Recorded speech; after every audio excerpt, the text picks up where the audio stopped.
They called him Caligula, meaning little soldier's boot. He was a child raised among the thunder of marching feet and the clash of Roman shields, the beloved mascot of his father's legions. As the son of the celebrated General Germanicus, he was born into a world of immense power and privilege, heir to one of Rome's most influential dynasties. His path to glory seemed assured. But fate had other plans. Following the death of Emperor Augustus, his great-uncle Tiberius ascended to the throne. Tiberius was a stern, reclusive ruler, and his rise cast a long, menacing shadow over young Gaius's future.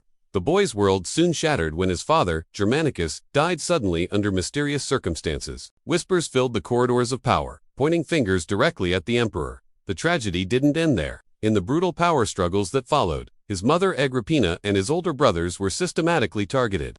They were exiled, imprisoned, and ultimately met cruel fates, leaving Caligula practically orphaned and utterly alone. He survived, one of the few remaining heirs of Germanicus. The aging Emperor Tiberius summoned him to his island fortress of Capri. This was no loving family reunion. Caligula became a political prisoner, forced to live under the watchful eye of the man many believed had destroyed his family. He spent years mastering a dangerous game of survival, hiding his true feelings behind a mask of obedience, learning to navigate the treacherous currents of the imperial court.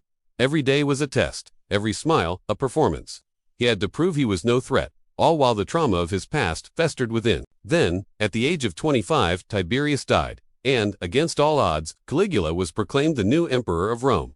The city erupted in celebration. The people, weary of Tiberius's grim and distant rule, welcomed the young, charismatic son of the beloved Germanicus with open arms.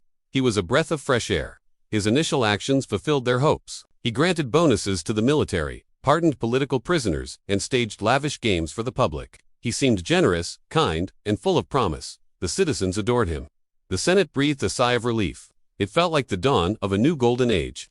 But just a few months into his reign, a severe illness brought him to the brink of death. The entire empire held its breath. When he finally recovered, something within him had changed.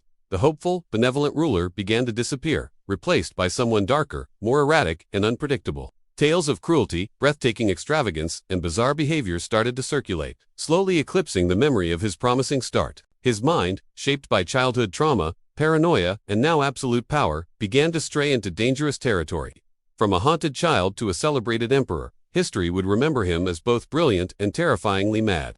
And so began the reign of one of Rome's most infamous and controversial rulers. This is the story of Caligula. Don't forget to like and subscribe for more dives into history's most fascinating figures. Thanks for watching.